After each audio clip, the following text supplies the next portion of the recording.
तो पहले भी मैंने आपको बताया था कि अब आपके जो क्वेश्चन आंसर आएंगे they will be conceptual, that is concept based evaluation होगा। तो कंसेप्ट बेस्ड क्वेश्चन आपसे पूछे जाएंगे। तो कुछ जो आपकी बुक के बैक में क्वेश्चंस दिए हुए हैं, यहाँ पे आज हम वो डिस्कस करेंगे कि आपने उनको कैसे आंसर करना है।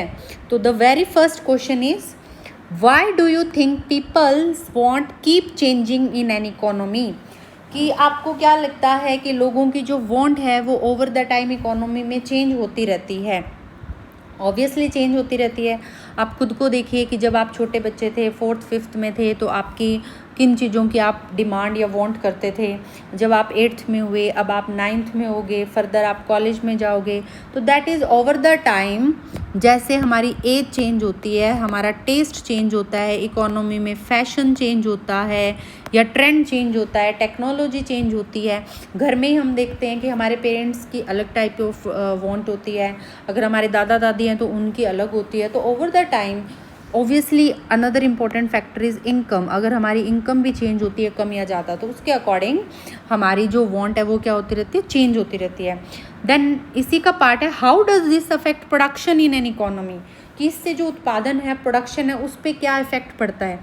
अगर जो प्रोडक्शन इकोनॉमी में जिन गुड्स का हो रहा है वो कंज्यूमर की इनकम, टेस्ट, फैशन के अकॉर्डिंग नहीं है, तो धीरे धीरे जो प्रोडक्शन की जो भी फैक्ट्री है या जो सेटअप है वो क्लोज होने को हो जाएगा, क्योंकि जैसा कंज्यूमर चाह रहे हैं वैसा गुड वो मैन्युफैक्चर नहीं कर रहे, प्रोडक्शन नहीं हो रहा, तो इकोनॉमी में वो उस चीज़ का प्रोडक्शन बंद हो जाएगा। लाइक सपोज हम बात करते हैं कि आजकल जो फ़ोन हम यूज़ कर रहे हैं, एंड्रॉयड यूज़ कर रहे हैं, और अगर कोई फैक्ट्री है वो ओवर द टाइम अपने आप को टेक्नोलॉजी के अकॉर्डिंग अपग्रेड नहीं कर रही है, पुराना की बटन वाला फ़ोन यूज़ कर रही बना रही है मैन्युफैक्चर, तो क्या उसकी डिमांड होगी? तो प्रोडक्शन स्ट्रक्चर को ये अफेक्ट करता है कि पूरे प्रोडक्शन स्ट्रक्चर में इसके वांट के अकॉर्डिंग चेंजेस करने पड़ते हैं। अब नेक्स्ट इसमें, why all wants can not be satisfied? तो ये तो हमने जो हमारी फर्स्ट वीडियो थी, the concept of scarcity, choice and opportunity cost में हमने किया था कि रिसोर्सेज क्या है हमारे पास, लिमिटेड, तो इसीलिए हमारी सारी वांट सेटिस्फाई नहीं हो सकती। लिमिटेड होने के कारण अगर हम एक वांट को सेटिस्फाई कर रहे हैं तो दूसरे का हमें सेक्रीफाइस करना पड़ता है। That's why all wants can not be satisfied. तो ये इस तरह से आप आंसर कर सकते हो कि ओवर द टाइम सोसाइटी में अगर कोई टेक्निकल इनोवेशन आती है, नए प्रोडक्ट्स आते हैं लाइक स्मार्टफोन, इलेक्ट्रॉनिक व्हीकल्स, अब देखिए कि सभी लोग ईवी पे शिफ्ट हो रहे हैं, तो अभी भी अगर जो पहले मान लीजिए ऑटोमोबाइल इंडस्ट्रीज़ हैं, चाहे वो बाइक हैं, गाड़ी है, अगर वो ईवी पे शिफ्ट नहीं होंगे तो धीरे धीरे उनके पेट्रोल और डीजल वालों की डिमांड क्या हो जाएगी, कम हो जाएगी। तो इसलिए नई टेक्नोलॉजी के अकॉर्डिंग उनको अपने प्रोडक्शन स्ट्रक्चर में भी चेंज लाना पड़ता है। धीरे धीरे ओवर द टाइम नई वांट्स जनरेट होती है जैसे जैसे टेक्नोलॉजी में चेंज आता है। अदर फैक्टर जो हमारी वांट को अफेक्ट करते हैं वो क्या है, हमारी इनकम और एज। तो हमारी इनकम और एज के अकॉर्डिंग भी standard of living, priorities, taste में चेंज आता है। Then the important factor is social media, advertisement, peer habits, है ना, हमारे फ्रेंड्स की हैबिट्स कैसी है, फैशन ट्रेंड कैसा है, सोशल मीडिया पे क्या चीज़ ज़्यादा हमें दिखाई जा रही है, वो हमारे माइंड को साइकोलॉजिकली इफ़ेक्ट करती है, उसके अकॉर्डिंग भी हमारी जो वांट्स हैं वो चेंज हो जाती है। एंड ऑल्सो एक बार जब हमारी बेसिक नीड्स पूरी हो जाती हैं तो हम कंफर्ट, लग्जरी की तरफ जाते हैं, अदर टाइप ऑफ गुड्स की डिमांड कर जाते हैं। तो ये हमारा जो फर्स्ट क्वेश्चन था कि why our wants keep on changing in N society, how does this affect production in economy? तो प्रोडक्शन में जो रिसोर्सेज हैं उनका रीएलोकेशन होगा। रीएलोकेशन मतलब हमने पिछले वाली वीडियोज़ में क्या किया था कि जब भी रिसोर्सेज या फैक्टर्स की बात आती है तो लैंड, लेबर, कैपिटल, एंटरप्रेन्योर, ये सारी चीज़ों की बात हम करते हैं। तो ये सारे फैक्टर्स हमें जिसकी ज़्यादा डिमांड है उधर शिफ्ट करने पड़ते हैं। Then also producers are force to innovate, उनको अपने आप को अपग्रेड करना पड़ता है, नहीं तो वो क्या हो जाते हैं, एब्सोलेट। एब्सोलेट मतलब आउट ऑफ द मार्केट, वो पुराने प्रोडक्ट बनाए जा रहे हैं जिनकी आज डिमांड ही नहीं है। एग्जाम्पल, फिल्म कैमराज अब कहाँ यूज़ हो रहे हैं, हमारे डिजिटल या स्मार्टफोन से हम ज़्यादा फोटोग्राफी कर रहे हैं। नेक्स्ट जो क्वेश्चन इसी में जो था हमारा part, why all wants can not be satisfied? तो again the principle of scarcity, human wants are unlimited and resources are limited. और रिसोर्सेज लिमिटेड हैं तो एक को अगर हम सेटिस्फाई कर रहे हैं तो दूसरों को हमें सेक्रीफाइस करना पड़ता है। एंड जो टूल हम इसमें यूज़ करते हैं दैट इज़ अपॉर्चुनिटी कॉस्ट। तो इस तरह से कंसेप्ट बेस्ड क्वेश्चन होंगे, इस तरह से आपने आंसर करना होगा। Next question is how does constant desire for more creates pressure on environment. इसका मतलब ये है कि जब हम और मास कंज्यूमरिज्म मतलब और गुड्स, चाहे हमें ज़रूरत है या नहीं, जैसे एग्जांपल के तौर पे हम लें कि हमारे पास क्लोथ्स हैं लेकिन हम और लोगों को देख के डेमोन्स्ट्रेशन इफेक्ट देखा देखी भी हमारे फ्रेंड के पास है तो हमें भी लेने हैं, या जस्ट सोशल मीडिया पे कि ये अच्छा लग रहा है, चाहे हमारे पास पुराने या फिर और कपड़ों का कलेक्शन पड़ा है, हमें ज़रूरत भी नहीं है, लेकिन फिर भी लगातार हम कोई भी प्रोडक्ट जस्ट औरों को देख के या सोशल मीडिया से देख के लगातार खरीदे ही जा रहे हैं। तो कॉन्स्टेंट डिज़ायर फॉर मोर, ज़्यादा ये भी हो वो भी हो, क्रिएट प्रेशर ऑन इन्वायरमेंट। या शुरू से ही हमने बात की थी कि कोई भी अगर गुड्स बन रहा है, चाहे आपने क्लोथ्स जो कर रहे हो, चाहे आप सुबह ब्रश करते हो वो पेस्ट या ब्रश भी आप बात कर रहे हो, चाहे सोप है, इवन वाटर है, वो भी एक स्कैर्स रिसोर्स है, फ्रेश वाटर अनलिमिटेड नहीं है। तो कोई भी जो गुड्स है उनकी मैन्युफैक्चरिंग में कोल है, आयरन है, स्टील है, इलेक्ट्रिसिटी है, ये सारे फैक्टर्स साधन यूज़ होते हैं। और जब फैक्ट्री सेटअप होती है तो कितने सारे पेड़ वहाँ से कटते हैं, डिफॉरेस्ट्रेशन होता है। तो रिसोर्सेज का जितना हम ज़्यादा यूज़ करेंगे उतने ही जो हमारे इन्वायरमेंट के रिसोर्सेज हैं उनका बहुत ज़्यादा एक्सेस यूज़ होगा। और हमें पता है कि सारे ये जो रिसोर्सेज हैं हमारे पास ये क्या हैं, लिमिटेड स्टॉक में हैं। और जब हम इनका बहुत ज़्यादा यूज़ करेंगे तो इतनी जल्दी ये रीजनरेट हो नहीं पाएंगे और हमारे इन्वायरमेंट को हार्म पहुंचेगा। आप पढ़ते ही हो कि ये रिसोर्सेज मैक्सिमम क्या है हमारे नॉन रिन्यूएबल होने के कारण जब हम ज़्यादा से ज़्यादा गुड्स की डिमांड करेंगे तो हमारे इन्वायरमेंट पे प्रेशर क्रिएट होगा। This will lead to over extraction, कि हम ज़्यादा से ज़्यादा पेड़ काटेंगे तो क्लाइमेट चेंज भी होगा, इन्वायरमेंट भी चेंज होगा। ओवर फिशिंग, कि मान लीजिए कोई फ़िश के प्रोडक्ट की डिमांड बहुत ज़्यादा लगातार बढ़ती जा रही है तो उसके लालच में जो भी मछुआरे हैं वो समुंदर से फ़िश निकालते जा रहे हैं। अब मान लीजिए कि कोई भी पौंड या जो जगह है वहाँ पे रोज़ नई मान लीजिए 20 मछली पैदा हो रही है और 20 की 20 निकाले जा रही है तो पौंड एक दिन खाली हो जाएगा। अगर जितनी है उससे कम 5-7 निकाली जा रही है तो यहाँ पे वो मछली रहेंगी नहीं, तो ख़त्म हो जाएगी। ऐसे ही हम एक्सेस वाटर यूज़ करेंगे, चाहे वो इरिगेशन है या कहीं भी, तो ग्राउंड वाटर हमारा क्या हो जाएगा, डिप्लीट। फैक्ट्री से वेस्ट डालेंगे पानी में कहीं भी, या माइनिंग के रिसोर्सेज को एक्सेस से ज़्यादा माइनिंग करेंगे तो आप देखिए लैंडस्लाइड वगैरह कितनी जगह हम देख रहे हैं, क्या क्या उसके रिज़ल्ट हमें भुगतने पड़ते हैं। तो ये इन्वायरमेंट पे प्रेशर क्रिएट करता है। और जितना प्रोडक्शन होगा उससे वेस्ट भी जनरेट होगा। ई वेस्ट, हम मोबाइल अगर फ्रिक्वेंटली बदल रहे हैं तो हमारा जो मोबाइल है वो बायोग्रेडेबल नहीं है, नॉन बायोग्रेडेबल है। बायोग्रेडिक मतलब कि जो इन्वायरमेंट में घुलते नहीं है। अगर हम फेंक रहे हैं, मान लीजिए पत्ते हैं, तो वो क्या है, एक मैन्योर खाद में बदल जाते हैं और पेड़ों को ग्रो करने में हेल्प करते हैं, वो बायोडिग्रेडेबल है।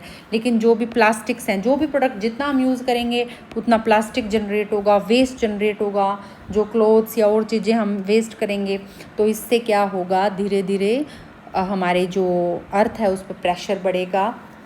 हैबिटेट डिस्ट्रक्शन मतलब अर्थ हमारे लिए रहने की जगह की बजाय यहाँ पे हमारे लिए सर्वाइवल ही मुश्किल हो जाएगा। क्लाइमेट चेंज आज भी हम सफ़र कर रहे हैं, गर्मी कितनी ज़्यादा बढ़ रही है। बायोडाइवर्सिटी का लॉस होना, जब आपके फॉरेस्ट नहीं रहेंगे तो प्लांट और एनिमल के लिए भी रहने के लिए जगह नहीं रहेंगी। और हम पढ़ते हैं कि कैसे ये सारी नेचर की जो साइकिल क्रिएट हुई है वो सारी डिस्ट्रॉय हो जाएगी। तो इस तरह से constant desire create the pressure on the environment. इसी का पार्ट है can the fulfilment of wants and extraction of resources be balanced, कि हमारी जो वांट्स हैं और वांट्स को पूरा करने के लिए, प्रोडक्शन करने के लिए हम जो रिसोर्सेज को एक्सट्रैक्ट करते हैं, एक्सट्रैक्ट मतलब माइनिंग करके हम डिफरेंट कोल को या ऑयल को निकाल रहे हैं या स्टील को निकाल रहे हैं। एक्सट्रैक्शन मतलब जो भी नेचर से हम रिसोर्सेज को ले रहे हैं, क्या उसको बैलेंस किया जा सकता है? यस, बिल्कुल हो सकता है थ्रू द सस्टेनेबल डेवलपमेंट। अब ये सस्टेनेबल डेवलपमेंट क्या है? सस्टेनेबल डेवलपमेंट का मतलब आज की जनरेशन अपनी नीड्स को पूरा करे, लेकिन वो इस तरह से करे कि रिसोर्सेज का ओवर यूज़ ना हो। ऐसा ना हो कि आने वाली जनरेशन के लिए बिल्कुल भी रिसोर्सेज ना बचें। This is called sustainable development. ऐसा डेवलपमेंट कि ये जो रिसोर्सेज हैं ये फ्री गिफ्ट ऑफ नेचर है, किसी का इन पे ऐसे अधिकार नहीं है कि भाई एक ही जनरेशन इनको एक्सेस यूज़ करे और आने वाले के लिए बचे ही ना। दीज आर फ्री, तो सबके लिए ये इक्वल हैं। So distinguishing needs from unlimited wants, तो हमें अपनी ज़रूरतें और जो अनलिमिटेड वांट्स हैं उसमें डिफरेंस करना बहुत ज़रूरी है, उसमें बॉर्डर करना कि हमें कोई भी गुड खरीदते हुए ये ध्यान देना चाहिए कि हमें वास्तव में इसकी ज़रूरत है, हम देखा देखी में ले रहे हैं, पीयर प्रेशर में ले रहे हैं, या फिर जस्ट हमने कोई रील वगैरह देखी तो उसके कारण ले रहे हैं। अगर ऐसा हम कर रहे हैं तो हर उस गुड के साथ हमारे रिसोर्सेज क्या हो रहे हैं, वेस्ट हो रहे हैं। तो बैलेंस तभी होगा जब हम नीड्स और ग्रीड में फ़र्क करेंगे और हम जितनी ज़रूरत है उतना ही कंजप्शन करेंगे। मिनिमलिज्म मतलब मिनिमम रिसोर्सेज में बढ़िया से सर्वाइवल कर पाएंगे। हम दिमाग में ये सोचें कि हम औरों को इम्प्रेस करने के लिए पैदा नहीं हुए, औरों को खुश करने के लिए नहीं। हम कब तक औरों को खुश करते रहेंगे? हमें एक्चुअल में उस चीज़ की ज़रूरत है, उसी पे हम पैसा लगाएं। तो इससे हमारा जो वेस्ट है वो भी रिड्यूस होगा और कंज्यूमरिज्म भी कम होगा। Then other thing is transition to circular economy. Circular economy का मतलब रीयूज़, रिसाइकिल, कि जो भी प्रोडक्ट्स हैं उनको हम कोशिश करें कि जब तक यूज़ कर सकते हैं उसको दोबारा रीयूज़ करें, रिपेयर करें। लाइक पुराने टाइम में हमारे दादा दादी वगैरह इस तरह से जब तक वो फेंकते नहीं थे उस चीज़ को दोबारा से कोशिश करते थे रीयूज़। तो बेसिकली इनडायरेक्टली वो हमारे इन्वायरमेंट को, रिसोर्सेज को बचा रहे थे। Then adopting renewable energy, solar हो गया, जहाँ जिससे हम फॉसिल फ्यूल को रिप्लेस कर पाएँ, क्योंकि फॉसिल फ्यूल क्या है, लिमिटेड है। तो हम ग्रीन टेक्नोलॉजी का मतलब कि जैसे हम रूफ टू सोलर लगाते हैं तो जो इलेक्ट्रिसिटी है वो अगर हमारी कोयले से बन रही है तो कोयले से पोल्यूशन भी हो रहा है, इन्वायरमेंट को हानि भी हो रही है, और कोयला क्या है, लिमिटेड स्टॉक है। तो हमें अपना जो शिफ्ट करना पड़ेगा क्या चीज़ कि सारा जो प्रोडक्शन स्ट्रक्चर है इकोनॉमी का या कंजप्शन स्ट्रक्चर है उसको हम किस में, नॉन रिन्यूएबल से किस में कन्वर्ट करें, रिन्यूएबल में। और इसके साथ साथ गवर्नमेंट भी इफ़ेक्टिव लॉज बनाए, लाइक प्लास्टिक के लिए या डिफरेंट पॉल्यूशन के लिए टैक्सेस वगैरह, जिससे हमारा जो इन्वायरमेंट है वो बच पाए। तो इस तरह से हमें इन पॉलिसीज़ के थ्रू क्या करना पड़ेगा, बैलेंस करना पड़ेगा। नेक्स्ट जो क्वेश्चन है वो है, can you think of a resource in your region that is scarce and used wastefully, how it could be managed. क्या आप कोई ऐसे रिसोर्स को आपके आसपास दे सकते हो जिसका जो यूज़ है वो प्रॉपर नहीं हो रहा, दैट इज़ वेस्ट हो रहा है वो, और कैसे हम उसको मैनेज कर सकते हैं। तो the first and foremost is जो हम सारा दिन करते हैं, फ्रेश ग्राउंड वाटर। आप अपनी एक्टिविटीज़ में देखिए कि सुबह से लेके जब आप उठते हो तब से लेके शाम तक आप जो पानी है, अगर हम ब्रश कर रहे हैं तो हम डिब्बे में पानी ले रहे हैं या जो टैप है उसमें फ़्लो होता जा रहा है, हम नहा रहे हैं तो बकेट में से ऊपर से फ़्लो होता जा रहा है, तो हम पानी को कितना वेस्ट कर रहे हैं। तो रिसोर्स अगर आप आसपास अपने रीजन में या खुद के पास अगर हम देखें तो पानी जो है, कोई भी टैप है बाहर खुली चलती जा रही है, या फिर एग्रीकल्चर में जो सिंचाई हो रही है वहाँ पे अननेसेसरी पानी बह रहा है, पाइप में लीकेज है।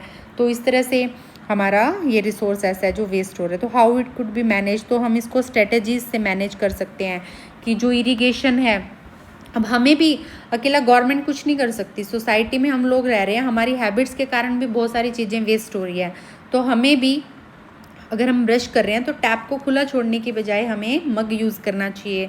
नहाते हुए भी हमें ज़रूरत है उतना ही लेना चाहिए। कपड़े धोते हुए भी हमें देखना चाहिए कि हमें कितने पानी का सही से यूज़ करना है, क्योंकि रिसोर्सेज क्या हैं, लिमिटेड। तो इरिगेशन में ड्रिप, फुहारा खेती वगैरह जिसको बोलते हैं, उसका यूज़ किया जाना चाहिए।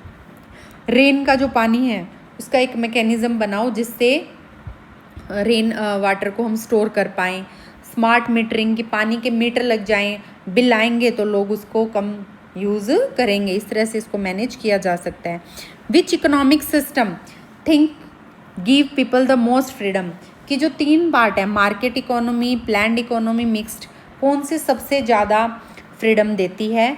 और which economy system is best suited for innovation, कि नई इनोवेशन, नई चीज़ें बनाने के लिए, नई इन्वेंशंस के लिए कहाँ पे ज़्यादा प्रमोशन मिलता है। प्रमोशन का मतलब कि कहाँ पे इसको बढ़ावा ज़्यादा मिलता है कि नई चीज़ें बनानी चाहिए, नई टेक्नोलॉजी बनानी चाहिए, और why. This is the question. तो फर्स्ट फॉरमोस्ट है कि तीनों में फ्रीडम। तो जो लोगों को सबसे ज़्यादा जो फ्रीडम मिलती है वो है मार्केट इकोनॉमी, कि मार्केट इकोनॉमी में कंज्यूमर भी राजा है और जो प्रोड्यूसर है वो कंज्यूमर के अकॉर्डिंग, जिसमें उसको प्रॉफिट ज़्यादा मिलता है, क्योंकि मार्केट इकोनॉमी में प्रोड्यूसर का एम क्या है, प्रॉफिट कमाना। तो वो अपनी मर्जी से जो चाहे उस चीज़ को प्रोड्यूस करता है, कंज्यूमर भी अपनी मर्जी आए वो खरीद रहा है, गवर्नमेंट की कोई रिस्ट्रिक्शन नहीं है। That is why it give more freedom. अब है इनोवेशंस। इनोवेशन में बढ़ावा किस में ज़्यादा मिलता है, तो वो भी मार्केट इकोनॉमी में, क्योंकि जो एंटरप्रेन्योर हैं उनको पता होता है कि अगर उनका प्रोडक्ट सक्सेस हो गया, ये प्रोडक्ट का डिज़ाइन स्टाइल लोगों को पसंद आ गया, तो वो इसके लिए कितना भी देने के लिए तैयार होंगे। तो वो रिस्क लेते हैं क्योंकि प्रॉफिट का इंसेंटिव बहुत ज़्यादा होता है। और दूसरा यहाँ पे कंपटीशन भी एक दूसरे से जो फर्म है, हर कोई इस होड़ में कि मुझे प्रॉफिट ज़्यादा मिलना चाहिए, तो वो लगातार अपने प्रोडक्ट को सुधार करती रहती है, नए नए डिज़ाइन बनाती रहती है अपने राइवल को पीछे छोड़ने के लिए और ज़्यादा से ज़्यादा प्रॉफिट का शेयर पाने के लिए। तो कंटिन्यूसली इनोवेशन यहाँ चलती रहती है। Next, critically examine why pure economic system rarely exist in reality. Pure का मतलब टोटली मार्केट या टोटली सोशलिस्ट इकोनॉमी या टोटली क्यों एग्जिस्ट नहीं करते। Assess the limitation of such system and justify, कि इनकी कमियां बताइए, कि अकेले अगर ओनली मार्केट इकोनॉमी एग्जिस्ट कर रही है या ओनली गवर्नमेंट एग्जिस्ट कर रही है तो उसकी क्या डीमेरिट्स हैं, और क्यों जो है रियल वर्ल्ड में मोर प्रैक्टिकल जो अप्रोच है वो मिक्स्ड इकोनॉमी है। मिक्स मतलब जिसमें गवर्नमेंट भी है और प्राइवेट सेक्टर भी है, मिल के काम कर रहे हैं, तो वो ज़्यादा बेटर क्यों है रियल वर्ल्ड में, या ज़्यादा बेटर अप्रोच क्यों है। तो पहले हम बात करें कि प्योर सिस्टम का मतलब टोटली मार्केट वाली या टोटली गवर्नमेंट क्यों नहीं एग्जिस्ट कर ली।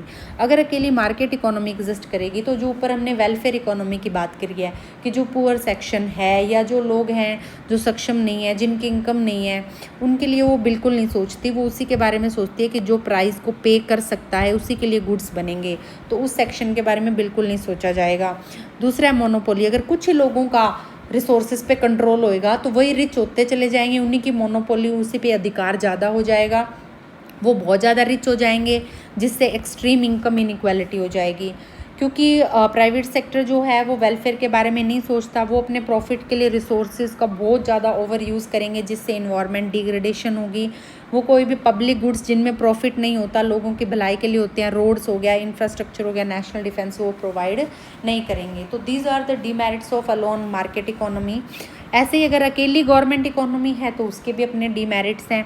अगर बहुत ज़्यादा ब्यूरोक्रेसी है, हर चीज़ में कोई भी नया प्रोडक्ट कोई प्रोड्यूसर बनाना चाहता है या कोई फैक्ट्री सेटअप करना चाहता है, उसमें उसकी बहुत ज़्यादा प्रोसेस कॉम्प्लेक्स है, बहुत सारे डिपार्टमेंट में जाना पड़ रहा है, ब्यूरोक्रेसी से बार बार साइन कराने पड़ रहे हैं, तो वहाँ पे प्रोडक्ट इनोवेट नहीं हो पाएगा, नए डिज़ाइन नहीं आ पाएंगे, नए प्रोड्यूसर्स अपना इन्वेस्टमेंट नहीं करेंगे। Then lack of consumer choice, कि कंज्यूमर यहाँ पे राजा नहीं होता। दूसरा, सभी को जो भी लोग हैं उनको इक्वल पार्ट पे रखा जा रहा है, तो उनके पास कोई इंसेंटिव नहीं होता कि अगर हम कुछ करेंगे तो भी गवर्नमेंट का कंट्रोल ज़्यादा है तो हमें प्रॉफिट का शेयर नहीं मिलेगा, तो वो इतना इनोवेट भी नहीं करते।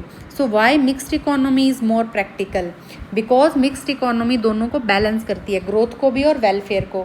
यहाँ पे प्राइवेट सेक्टर को भी वो कुछ फ्रीडम देती है जिसके कारण वो भी ग्रो करता है, इनोवेट करता है, नए प्रोडक्ट बनाता है, और गवर्नमेंट जो है लोगों के भलाई के लिए, लोगों के वेलबींग के लिए सोशल जो सेफ्टी नेट्स की हमने बात की थी, डिफरेंट प्रोग्राम पॉलिसी चलाती है। जो चिल्ड्रन हैं, ओल्ड एज लोग हैं, जो हैंडीकैप हैं, इल हैं, कोई डिसीज़ है, तो उनको सेफ्टी नेट्स भी देती है। तो more practical approach is mixed economy. Next is very simple question. Suppose a student has ₹100 and he have to choose between buying a notebook और saving the money for buying a tennis racket later, कि वो 100 रुपये हैं और उसको choice करनी है कि उसको नोटबुक खरीदनी है या उनको बचाना है टेनिस रैकेट के लिए। तो which economic concept explain this situation? Opportunity cost. तो यहाँ पे आपसे अगर पूछा जाए कि what is the opportunity cost of buying a notebook, तो यू विल नॉट से कि 100 रुपीज़। 100 रुपीज़ तो रिसोर्स है, ये लिमिटेड रिसोर्स, आपके पास ऑप्शंस क्या हैं, दो। तो अगर आपने इस ऑप्शन को चूज़ किया है तो बाइंग ए नोटबुक के लिए आपको जो टेनिस रैकेट का सेक्रीफाइस करा है वो अपॉर्चुनिटी कॉस्ट होगी किसकी, बाइंग ए नोटबुक की। How does understanding opportunity cost improve the quality of economic decision making, कि एक इकोनॉमी में जब रिसोर्सेज लिमिटेड हैं और वांट्स अनलिमिटेड हैं, तो कोई भी हमने चॉइस करनी है, डिसीजन मेकिंग करना है, तो वहाँ पे अपॉर्चुनिटी कॉस्ट का जो टूल है ये कैसे उस क्वालिटी को इम्प्रूव करता है। तो हमने पहले भी डिस्कस किया था कि अपॉर्चुनिटी कॉस्ट के थ्रू हम डिफरेंट ऑप्शंस को अनुमान लगाते हैं, इवेलुएट करते हैं, और कौन सा ऑप्शन हमें बेटर रिटर्न देगा फ्यूचर के लिए वो डिसाइड करने में ये हमारी हेल्प करता है। इसलिए हमारे quality of economic decision making better हो जाती है। तो कैसे है ये, इवेलुएटिंग ट्रू कॉस्ट, कि अपॉर्चुनिटी कॉस्ट के थ्रू जो भी इंडिविजुअल्स हैं, बिजनेस हैं, गवर्नमेंट्स हैं, उनको ट्रू कॉस्ट पता चलती है। जैसे ऊपर वाले एग्जांपल में हमने किया था कि जो नोटबुक है उसको बाय करने की कॉस्ट सिर्फ 100 रुपीज़, ये मॉनेटरी टर्म्स में नहीं है, एक्चुअल टर्म में जो टेनिस का सेक्रीफाइस करना पड़ा वो भी इसकी कॉस्ट में इंक्लूड होगा। तो ऐसे ही एक्चुअल में ट्रू कॉस्ट क्या रहेगा उसका, apart from monetary expenses, and optimising resource allocation. और अपॉर्चुनिटी कॉस्ट से हमें पता चलता है कि कौन से ऑप्शन में हमारे जो रिटर्न है, ए बी सी, मान लीजिए ए ऑप्शन है कि आपके पास 1 आवर है तो 1 आवर में आप स्टडी कर सकते हो, टीवी देख सकते हो या प्ले कर सकते हो। तो इनमें से कौन से ऑप्शन का रिटर्न बेटर है ताकि आप उसका चॉइस करो। तो इसमें हमें कौन सा टूल हेल्प करता है, अपॉर्चुनिटी कॉस्ट। तो ये हमारे क्वालिटी डिसीजन मेकिंग में हेल्प करता है। Then can effective economic decision be made without reliable data, अगर हमारे पास डाटा सही नहीं है तो क्या सही इकोनॉमिक डिसीजन हो सकता है, नो। सही डाटा होना बहुत ज़रूरी है। अगर डाटा ही गलत है तो कोई भी इकोनॉमिक डिसीजन सही नहीं होगा। इकोनॉमिक डिसीजन सही नहीं है तो रिसोर्स भी हमने सही से यूज़ नहीं किए, what to produce, how to produce, whom to produce, ये सारे डिसीजन भी गलत ले लिए, जिससे हमारे जो लिमिटेड रिसोर्सेज हैं वो क्या हो जाएंगे, waste. No, without accurate data policy और इन्वेस्टमेंट डिसीजन जो हैं वो एक गैस वर्क होंगे, और इससे जो रिसोर्सेज हैं वो हमारे वेस्ट हो जाएंगे, सही से उनका एलोकेशन नहीं होगा। जैसे गवर्नमेंट है, उसके पास लिमिटेड बजट है, अब उसने एक हाई स्पीड हाईवे बनाना है। अब मान लीजिए कि जो डाटा इकट्ठा किया अगर वो सही नहीं है, गलत है, तो गवर्नमेंट क्या करेगी, करोड़ों रुपए लगते हैं, एक हाईवे वगैरह बना देगी वहाँ पे, लेकिन वहाँ पे बाद में देखा कि वहाँ पे जो पॉपुलेशन है वो बहुत ही कम है या उसका उतना यूज़ ही नहीं हो रहा, तो उसकी बजाय एक एरिया ऐसा है, अर्बन एरिया, जो बहुत ही ओवर क्राउडेड है, वहाँ पे ट्रांसपोर्ट की प्रॉब्लम सॉल्व हो सकती थी, लेकिन सही डाटा न होने के कारण वो सारा पैसा यहाँ खर्च हो गया, और जिससे वो क्या चला गया, वेस्ट, क्योंकि वो उतना यूज़ भी नहीं हो रहा। Then analyze how a country's present economic choice can shape the long term future. कोई भी जो देश है आज वो जो चॉइस करेगा with the tool of opportunity cost, उस चॉइस के कारण उस कंट्री का फ्यूचर कैसे इफेक्ट होगा। Why it is important to consider future consequences while making economic decision today. आज अगर हम कोई भी डिसीजन ले रहे हैं तो उसमें उस डिसीजन का हमारे फ्यूचर पे क्या इफेक्ट पड़ेगा, क्या रिजल्ट हो सकता है, ये हम कैसे, ये जानना हमारे लिए कैसे ज़रूरी है। तो पहले तो हम बात कर रहे हैं कि how present choices shape the future. आज सपोज हम एग्जांपल लेते हैं कि suppose in any class you are studying today, है ना, तो if continuously you are investing in your growth, investing in your growth मतलब आप कोई नई स्किल भी सीख रहे हैं, नई नॉलेज भी सीख रहे हैं कंटिन्यूसली, तो इससे क्या है, इन द कमिंग 5 और 6 years you will have a better return, कि आपकी ग्रोथ होगी तो आपके लिए बेटर अपॉर्चुनिटीज़ होंगी, बेटर जॉब होगी तो बेटर इनकम आपको मिलेगी। तो सी, आज की जो आपकी चॉइस थी कि आपने किस चीज़ पे इन्वेस्ट किया, उससे आपका फ्यूचर का रिटर्न डिसाइड हुआ। तो इस तरह एक कंट्री की भी जो आज चॉइस है कि आज लॉन्ग टर्म बच्चों के एजुकेशन के लिए एक सिटीजन बढ़िया से एजुकेशन ले पाए, उस पर गवर्नमेंट उसको प्रायोरिटी दे रही है, हेल्थ केयर को कितनी प्रायोरिटी दे रही है, ग्रीन एनर्जी को, तो ताकि इसकी ह्यूमन कैपिटल मतलब लोगों के पास स्किल नॉलेज बढ़े, फिजिकल कैपिटल मतलब आपका मशीनरी हो गया, रोड ट्रांसपोर्ट, ये बढ़े, ताकि अगर इनमें गवर्नमेंट आज प्रेजेंटली ऐसी चॉइस कर रही है इनमें इन्वेस्ट करने का, तो फ्यूचर में ग्रोथ ज़्यादा होगी। और अगर आज प्रेजेंट में वो इनको ध्यान ना दे के ओवर कंजप्शन पे खर्चा कर रही है, लगातार गुड्स की मैन्युफैक्चरिंग की जा रही है, तो रिसोर्स क्या लिमिटेड है, तो फ्यूचर में प्रोडक्शन के लिए रिसोर्स बचेंगे नहीं। दैट इज़ वाई प्रेजेंट जो डिसीज़न है उनका कंपाउंडिंग इफेक्ट होता है फ्यूचर में। अगर आज हम छोटी छोटी डिसीज़न में बहुत सारी चीज़ों को निगलेक्ट कर देंगे, तो इन द कमिंग जो हमारे फ्यूचर जनरेशन्स है उनके लिए डेप्ट कर्जा भी बहुत ज़्यादा बढ़ जाएगा, उनके लिए इन्वायरमेंट रहने के लिए सर्वाइवल ही मुश्किल हो जाएगा। So this was all about your question and answer of building blocks of economics. I hope you understand.